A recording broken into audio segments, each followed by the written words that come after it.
Hey all, my name is Alex Kappas, and I'm a success coach here at Central Carolina Community College. I just want to take a few minutes to share my tips for finding what I refer to as hidden time.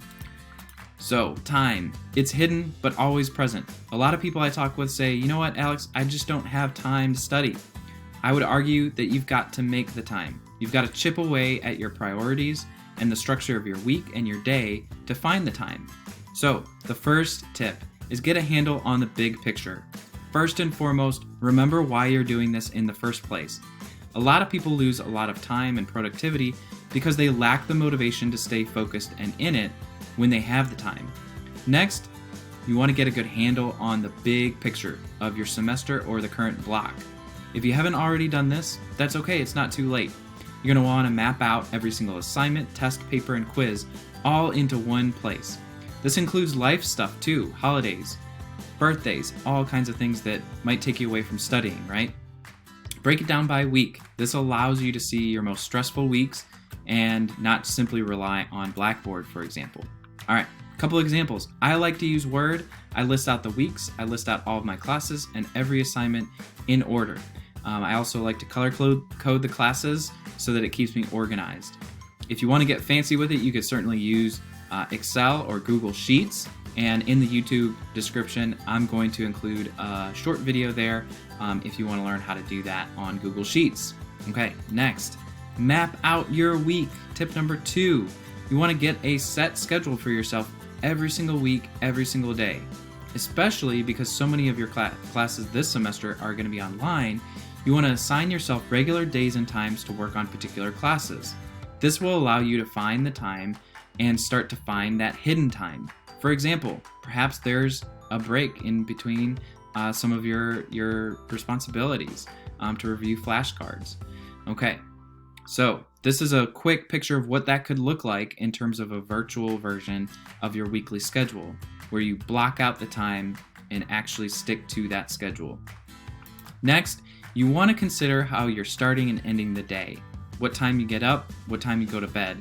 And I always encourage getting up and going to bed at the same time every single day, even on the weekends. For example, if you're waking up just a few minutes before your classes begin in the morning, you're not going to be fully awake and you have missed out on some hidden time in the morning. Try getting up maybe even 1 hour earlier to get some breakfast and start reviewing your notes. So that's really key. And again, if you're not going to bed and waking up at consistent times, you're essentially putting your body through a form of jet lag, which just makes you feel tired and groggy. Next, prioritize. This is much easier said than done. I get it. You have a lot of things going on in your life. Every class also seems important, and many of you, like me, struggle to put one thing down and work on the next. So figure out what's most pressing and start aligning your week schedule to reflect the actual amount of time you need to study for a particular class. Earlier, I mentioned creating a weekly schedule, and so some weeks you're going to need to flex and spend a little bit more time on particular classes that are more demanding. You want to be responsive to that weekly schedule based on the needs of the classes. Also, utilize our resources, tutoring, the Writing and Reading Center, the STEM Lab. These are incredible resources that are going to help you be more efficient with your time because you're going to be studying smarter, not harder. Okay, next, consider how you're studying. It's really important to consider this. Ultimately, you're going to want to make sure that you're studying smarter, not harder, like I said. Ask your instructors for advice about ways they think you can best learn the material. Change up how you study to figure out what helps you learn. Consider writing your notes in a notebook, making note cards, listening to lectures on your commute to work, and more. And number 1 here, remove all distractions from your workspace. If you know that social media distracts you, put your phone away, put it in the drawer while you're studying. So that's a really easy way to stay on track. Okay, my favorite example of using your time better is the Pomodoro technique. This is a way to make sure that you're focused and working efficiently. The technique is to focus and do intensive study for 25 minutes, stop for a 5-minute break, 25 minutes, 5-minute break, and so on. After 4 cycles, you get a longer break, 15 minutes or more. The key here is to set an alarm and actually stick to the times. If you take a break and end up taking a 30-minute break, well, you've just lost out on a lot of time. So this technique is especially helpful with online learning to help you get up and stretch and move. That's really, really important. So my last tip for you in terms of finding that hidden time is actually finding community. Yes, even if your classes are online, it might sound counterintuitive that I'm encouraging you to be social, but you might think that might just be a waste of time. Absolutely not.